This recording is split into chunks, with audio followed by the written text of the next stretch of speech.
Je pense qu'on peut l'applaudir.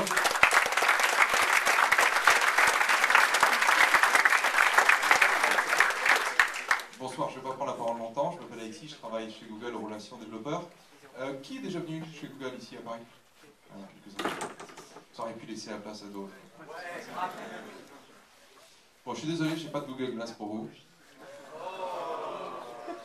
La prochaine fois, vous les verrez peut-être, la fois d'après, on va les essayer.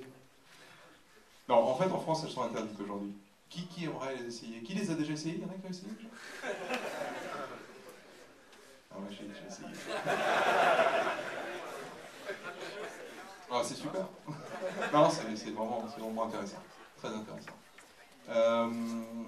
Donc, un mot tout à l'heure, on va faire un petit jeu, 2 fois, et j'ai des places à vous faire gagner pour une conférence qui s'appelle .scale, qui parle de cloud. Alors, HTML5, c'est super, mais il faut un bon back-end, parce que si vous avez du succès...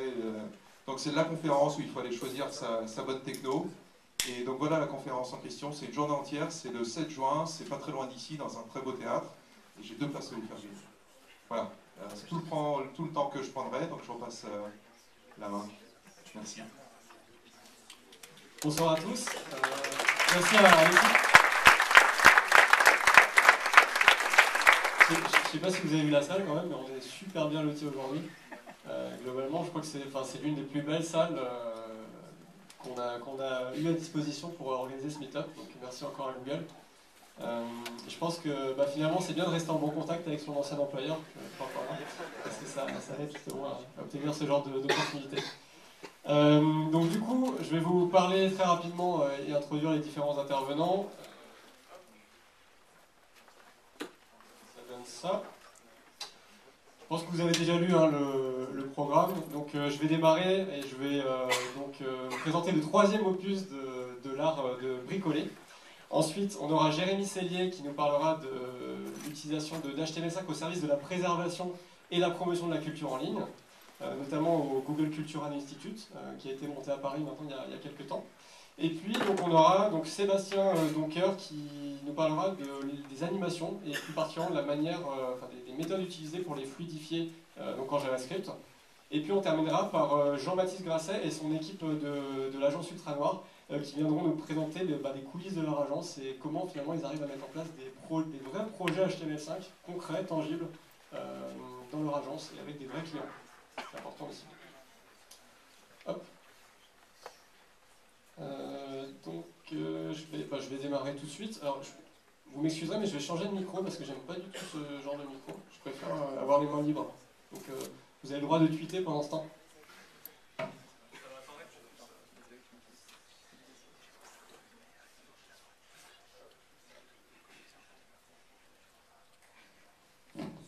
Vous m'entendez? Je crois qu'il est super sensible. Vous m'entendez là? Ça va? Est-ce que je peux le monter un petit peu, le descendre? Je vais le monter un peu? D'accord. Au-dessus de la tête de mort. C'est bon comme ça? Encore? Après vous allez entendre... C'est bon là? Je crois que c'est bon comme ça. Allez, on y va. Alors, c'est parti. Donc moi aujourd'hui je vais vous parler de l'art de bricoler. Alors qui est déjà venu la dernière fois, enfin les autres fois au HTML5 Meetup? Ok, super. Donc qui n'est jamais venu? Donc là en fait vous êtes là juste parce qu'on est chez Google.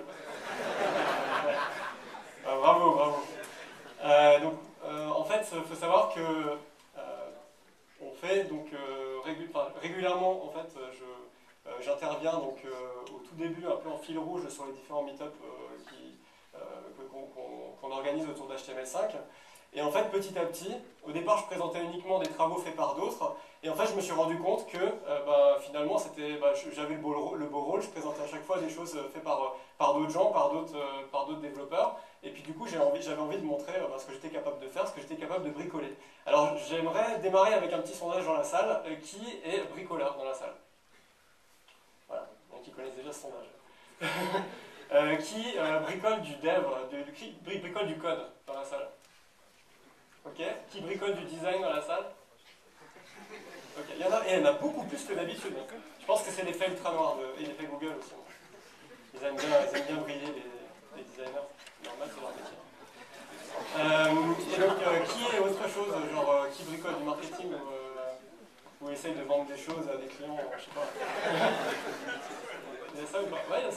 fais quoi dans la vie? Tu diriges une startup, c'est bien, moi aussi. Entrepreneur. Félicitations, on devrait en avoir plus. Parce que justement, on va parler donc de créativité aujourd'hui. Et il y a une phrase qu'un certain Charlie Chaplin c'est une citation vraiment de sa part, qui dit que du chaos naît une étoile. Alors c'est vrai que bien souvent, que ce soit quelque part dès l'enfance, en passant par l'adolescence, etc., dès l'enfance déjà, on nous inculque énormément de règles et on nous incite à les suivre. Voilà, pour avoir 20 sur 20, il faut que tu fasses ça, faut que tu répondes juste, etc. Et il faut que tu suives telle méthode. Et ça fonctionne comme ça et pas autrement. Et c'est vrai que au fur et à mesure, dans l'adolescence, voilà, il y a des choses qui se passent dans la vie et globalement, on détourne un petit peu les règles, on comprend qu'on peut les détourner. Et puis en rentrant dans l'âge adulte, avec le monde du travail, on est de nouveau formaté par plein de choses. Et ça, je trouve que c'est dommage globalement. Et c'est vrai que quelque part, l'esprit du hacking, tel qu'on l'entend au départ, c'est pas du piratage informatique, c'est justement le fait de pouvoir bricoler des choses, bidouiller. Il y a d'ailleurs Tristan Nitto, je ne sais pas si vous le connaissez, qui a traduit le terme hackability par bidouillabilité. Voilà. Et c'est exactement ça, c'est-à-dire être capable de prendre un système et de le modifier un peu comme on le souhaite. Et c'est vrai que l'avantage avec les standards aujourd'hui, c'est de pouvoir faire exactement vraiment ce qu'on veut. On a le code sous la main, on peut le triturer comme on veut. On peut, si on veut, faire en sorte que ce soit ultra moche, mais que ça fonctionne quand même. Et donc ça, c'est déjà, le fait que ce ne soit pas compilé, notamment, c'est aussi un plus. Et donc pour revenir à Charlie Chaplin, quelque part, c'est quelqu'un qui a eu un destin vraiment impressionnant. Il est passé il a eu plusieurs vies en fait, ce mec-là. Et globalement, voilà, il donne quelque part l'image de quelqu'un de très sensible. C'était en 1916. Voilà, donc quelqu'un de très jeune, un peu comme un certain nombre de personnes d'entre vous dans la salle. Et en même temps, voilà, quelqu'un qui peut réaliser des miracles, quoi. Donc je pense que vous êtes capable de réaliser des miracles aujourd'hui. Et donc pour cela, je vous propose de bricoler. Alors la méthodologie pour bricoler, ça se passe comment? Alors il y a plusieurs versions, là on en est à la version 2. Bien souvent ça part d'une intuition. Alors c'est marrant parce que sur le meetup précédent, je disais que déjà l'important c'est d'avoir une idée. Alors, je disais voilà, en fin de compte, vous partez d'une idée, ensuite vous essayez de la développer. Mais en fin de compte, vous n'en avez même pas besoin. C'est-à-dire qu'il suffit d'avoir une intuition pour partir sur quelque chose. C'est vraiment ne pas se mettre de barrière et voilà, aller dans une direction, on ne sait pas trop où on va, on ne sait pas trop si on va pivoter ou si on va persévérer. C'est la logique du lean management pour ceux qui connaissent.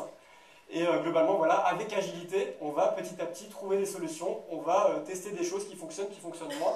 Et quelque part, avec le hasard, avec le chaos, on va trouver des choses qui vont être plus intéressantes que d'autres. À partir de ce moment-là, donc, voilà, on bricole. Le bricolage peut prendre différentes formes, donc voilà, on bidouille, on combine, on truque, on détourne, et globalement voilà, on triture le code, on triture sa création pour arriver à quelque chose de plus en plus tangible et qui commence vraiment à être intéressant et à être quelque part intéressant à partager. Voilà, et donc à partir du moment où vous pouvez le partager, c'est là qu'on intervient. Quelque part, le HTML5 Meetup, c'est pas du tout quelque chose d'élitiste. Là, vous vous êtes tous inscrits, il n'y a pas eu de... déjà, c'est gratuit. Si on prend d'autres conférences où c'est parfois des milliers d'euros pour pouvoir pitcher sa startup, voilà, c'est pas... voilà, en tout cas, ici, on essaie vraiment de faire en sorte que tout le monde puisse s'inscrire et que tout le monde puisse participer dans la limite de la taille de la salle. Et puis, voilà, vous pouvez partager à un moment donné une expérience que vous avez réussi à mettre en place et voilà, qui s'inscrit justement dans cette logique de bricolage. Alors, justement, j'avais démarré moi-même par un bricolage. Ça s'appelait Running Spree. Donc, je ne sais pas s'il y a des gens qui étaient à ce meetup. Et en gros, le principe, c'est que j'ai couplé un tapis de danse avec ce qu'on appelle le Gamepad API. En fait, le Gamepad API, c'est une extension JavaScript qui permet d'utiliser une manette de jeu dans le navigateur, sans utiliser aucun plugin. Et donc, du coup, j'ai récupéré un tapis de danse chez ma sœur, au fin fond de son placard. Et donc j'ai mis ça par terre, je l'ai branché en USB, et puis il se trouve que ça fonctionne, quoi. Voilà, ça marchait. Et j'avais vraiment les 4 touches, les 4 flèches, et du coup j'ai pu m'amuser à créer un jeu totalement, vraiment pour le coup, que j'ai trouvé plutôt innovant, où en gros, en fait c'est une vidéo virale qui se joue, et en fait plus vous marchez vite sur le tapis, et plus la vidéo se joue rapidement. Et donc il y a une logique où vous gagnez le plus grand nombre il faut atteindre le score le plus haut à l'issue de cette vidéo. Alors je vais vous montrer rapidement ce que ça donne. Hop, j'espère qu'on a que ça tourne bien, c'est parfait. Est-ce qu'on a du YouTube en HD? Parce que chez moi, chez Free, ça marche pas super. Voilà. Alors j'ai pas pensé au son par contre. Est-ce qu'on a une prise son d'ailleurs? Il y a un jack. Super. Hop. Attention aux oreilles. Hop. Voilà, vous voyez? C'est un peu sombre, hein? On va peut-être un peu mieux là-bas. Ouais, donc plus la personne marche vite sur le tapis, et plus la vidéo se joue rapidement. Donc je joue sur le framerate de la vidéo pour créer de la gamification autour de ce jeu.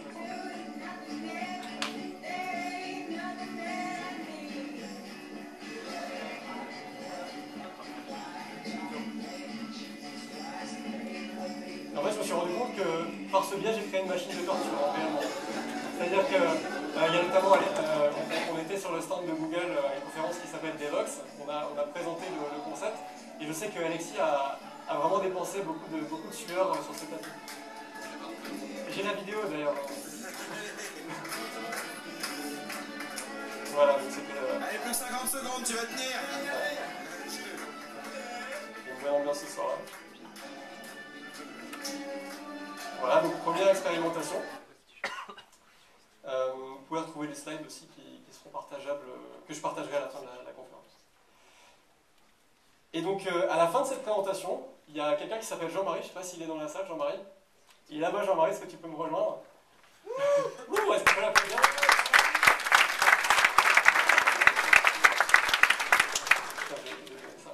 Dis bonjour à la salle. Bonjour. J'avais pas prévu de parler en fait. Donc explique-nous un petit peu ce qui s'est passé là. Alors ce qui s'est passé, c'est que sur l'idée de Sylvain, j'ai repris l'idée du Gamepad API, mais je voulais, étant un fan de Guitar Hero, savoir s'il y avait moyen de brancher le Gamepad Guitar Hero sur l'API HTML5. Donc voilà, j'ai testé, j'ai fait un test, j'ai vérifié que ça marchait, j'avais bien des touches qui s'animaient dans l'API. Du coup je me suis dit à partir de ça, c'est juste un input avec des boutons, et puis j'ai juste à essayer de créer un petit jeu avec autour pour essayer de faire quelque chose de sympa. Et puis j'ai présenté ça au dernier meet-up qui était à... C'était pas l'USA, c'était à Supinfo. C'était à Supinfo. Et donc voilà, visiblement c'est bien passé, j'ai eu l'impression. On a fait une petite partie et puis c'est toujours disponible en ligne, mais ça ressemble globalement à ça en fait. Donc j'ai repris un petit peu le principe de saut, ça se joue en 1 contre 1 sur le même écran. Et en fait on va contrôler 5 petits sauts de couleurs qui correspondent aux 5 couleurs de Guitar Hero, partant du vert au orange. Et en fait on peut faire varier la position des sauts de gauche à droite en tapant sur le médiator de la guitare. Et pour attraper les gouttes qui tombent, il faut appuyer de manière très précise au moment où ça tombe en fait, pour récupérer les gouttes et éviter au petit personnage que vous voyez en bas de se noyer. Et donc, on a un extrait si tu veux. Ah oui, allons-y.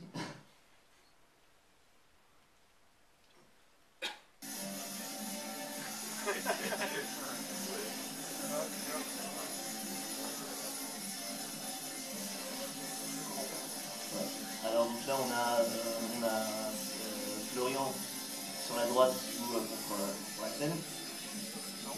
Voilà, il essaie de rattraper les gouttes, on voit qu'il peut faire décaler les petits sauts en fait, et puis il décaler les sauts, il s'efforcer à rattraper les gouttes. Il y a des patterns de notes, de gouttes que j'ai essayé d'incorporer qui sont plus ou moins compliqués. Un petit peu pour les raccords.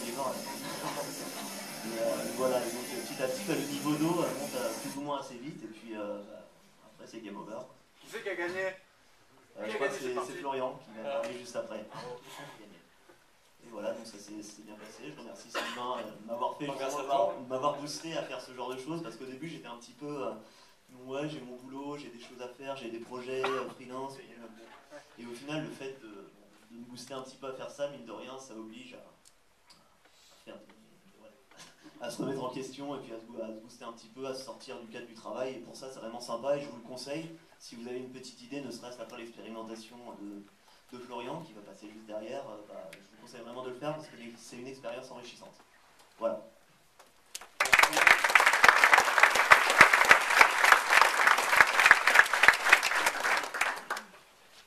Alors, ce qui est rigolo, c'est qu'en fait, la personne qui a joué à Guitar Hero, c'est donc le troisième, comment on peut dire, bricoleur. Et donc on va enchaîner sur Florian. Alors bah voilà, pareil, hein, et si tu peux nous expliquer ensuite comment ça s'est passé à partir de Jean-Marie. Hop, il faut juste que tu allumes. Vas-y. Alors en fait, j'étais très honoré de pouvoir participer à cette expérience et ça m'a tout de suite donné envie de faire mon petit bricolage, de pourquoi pas créer un jeu autour de techno que je connais pas vraiment mais que j'ai envie d'approfondir, donc de bidouiller, les mettre en commun, voir ce que je peux faire avec. Alors en fait au début je voulais continuer encore sur Gamepad API, je me suis dit ça va peut-être être redondant. Et puis les Gamepads, je vais prendre l'exemple du contrôleur Xbox, il n'y a pas tout le monde qui en a un. Et il y en aura encore moins avec les semaines qui arrivent. Ça c'est autre chose. Mais moi j'étais parti sur quel est le device que le plus de personnes a, son téléphone. Sauf que, je ne peux pas dire manque de bol, mais Google avait fait ça un peu avant avec leur jeu de sport, je ne sais plus le nom. Et il y a peu de temps, il y a Chrome Racer qui est sorti, qui reprend un peu le principe. Donc je me suis dit, je vais pas juste me contenter de ça, je vais coupler ça avec des technos que j'ai découverts récemment. Donc à savoir que j'ai créé le jeu Mingo. Le principe c'est simple, je suppose que la majorité ici connaît le jeu Motus. Donc je me suis dit, le problème des jeux qu'on voit en ce moment, justement qui utilisent le principe de smartphone comme device, c'est que c'est toujours des jeux soit en duel, soit avec très peu de concurrents. Je me suis dit pourquoi pas mixer ça en meet-up. Voilà, on est peut-être presque 200 aujourd'hui. Pourquoi pas faire jouer le maximum de monde. J'ai essayé de mixer, alors, quitte à être dans le bricolage, quitte à être dans le chaos, j'ai essayé de mixer plein de technos que j'ai découvert récemment. Donc le Play.io, au début c'était un service web dans la lignée de Congregate, à savoir qui proposait des jeux HTML5 sur leur site. Ils ont construit une API derrière qui permet de gérer tout un tas de choses qui sont souvent contraignantes du point de vue code. Vous avez une liste ici, réseaux sociaux, leaderboard, les micro-paiements, vous avez aussi tout ce qui concerne la pub, ou même les rooms, pour que les gens puissent discuter entre eux autour d'un jeu. Donc, comme c'est réservé aux gamers, je ne vais pas m'étendre dessus. Je suis surtout concentré sur PureJS que j'ai découvert récemment. En fait, j'avais beaucoup de contraintes avec Node.js. J'avais notamment des lags intempestifs, même en local, je ne savais pas trop pourquoi, donc j'ai cherché une autre solution. Je suis tombé sur PureJS. Donc PureJS, c'est quoi? C'est une surcouche au WebRTC. Donc WebRTC, c'est pour le moment au stade de brouillon. Ça fonctionne à partir de Chrome 26. Donc pour le moment, sur le Chrome 27, c'est sorti la semaine dernière. Donc niveau compatibilité, on est bien. Alors à quoi ça sert PureJS? C'est comparé au WebRTC, ça va ajouter un système de connexion, à savoir que chaque personne qui va se connecter aura une clé. Et sur le site de PureJS, ils vous fournissent un serveur, donc une clé publique qui vous permettra de vous connecter au serveur. Et tout ça très simplement, comme vous pouvez le voir dans le code. Donc en fait, on se connecte, la première ligne permet de se connecter, donc de créer un peer. Donc on entre son identifiant, la clé publique. Si la connexion a été effectuée, c'est bon. On ajoute l'écouteur, le phone.on, on va ajouter un écouteur qui va réceptionner les données. Et le deuxième joueur va se connecter à cet identifiant à partir de son ID. Et avec un simple con.send, la data est passée, réceptionnée par l'autre peer. J'ai essayé de combiner ça dans la démo qui va suivre. Pour vous montrer à quel point c'est une techno très simple, pour créer un serveur comparé à Node.js, il faut créer un fichier d'une cinquantaine de lignes. Là, oui, en 2 lignes de code, donc le serveur.js, voilà, 2 lignes de code, vous lancez ça, et c'est bon, vous avez votre serveur qui tourne en local, et une ligne de code en dessous pour vous connecter, vous précisez localhost, votre port, c'est fait. Donc la démo, donc voilà, je vous parlais de chaos, donc c'est que j'ai essayé de combiner plein de choses ensemble. Alors il n'y a pas tout qui fonctionne, il y a des conflits. Alors Play.io conflit avec PureJS sur ce qui est l'identification. Le text-to-speech, je ne sais pas pourquoi, ne fonctionne qu'en local, ne fonctionne pas en ligne. Et Google Maps, ça que je m'en étais jamais servi, alors pourquoi pas aussi rajouter, c'est toujours ça. Alors pour la démo, donc, tous les possesseurs de device, alors que ce soit PC, MacBook, tablette ou smartphone Android 4 peuvent se connecter dessus. Alors je vais juste lancer la partie. Déjà, on aurait potentiellement combien de joueurs dans la partie? Donc qui est sur Android à peu près dernière version ou pas loin? D'accord. Ou iPhone et Chrome mobile. Ou iPhone, Chrome mobile, je crois. Chrome mobile? Il faut activer un flag, c'est ça? C'est ça, il faut activer un flag? Je crois pas. Faut activer, c'est pas activé par défaut dans mon souvenir. C'est activé par défaut dans Firefox mais pas dans Chrome. Globalement, tous ceux qui ont des iPhones, c'est marrant. Donc soit vous avez un ordi sur les genoux, soit vous passez sur Android. Peut-être que Alexis vend des téléphones. Non.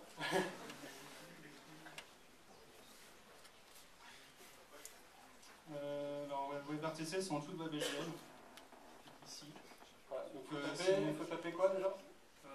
Juste vous cliquez sur activer, en bas il y a une petite pop-up qui va vous demander de relancer votre navigateur. Ouais, c'est ça. Hein. Et ça sera bon.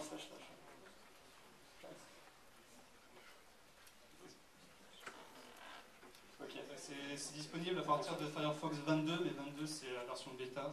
C'est peut-être un ou 2 mois, ça sera prévu. Mais il y a encore des problèmes de compatibilité, de dialogue entre Chrome et Firefox. C'est en cours de travail.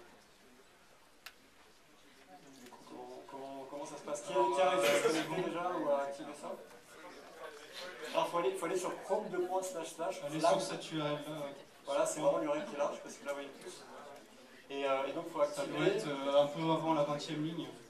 On peut faire un WebGL. On peut faire un POM-F aussi pour activer. Donc c'est WebRTC qu'il faut trouver. C'est ça, il faut la trouver, vous aurez activé comme ici au-dessus. Vous cliquez juste dessus, vous aurez une pop-up en bas qui va vous demander de relancer le navigateur. Vous appuyez dessus, c'est bon. Ça marche.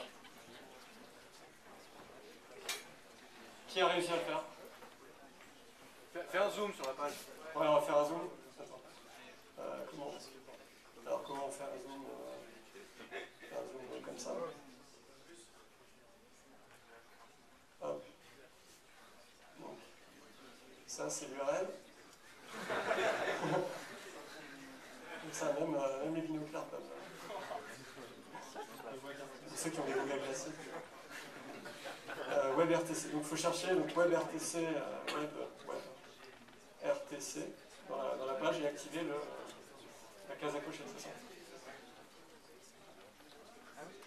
Donc activer WebRTC. Il est activé déjà, donc c'est bon.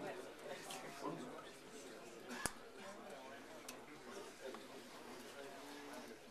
Ça va ou ça va pas?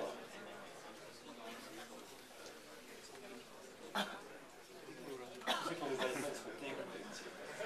En fait pas, vous pourrez participer aussi J'en en ai un étant aussi, votre moi, réseau. je ne pas jouer.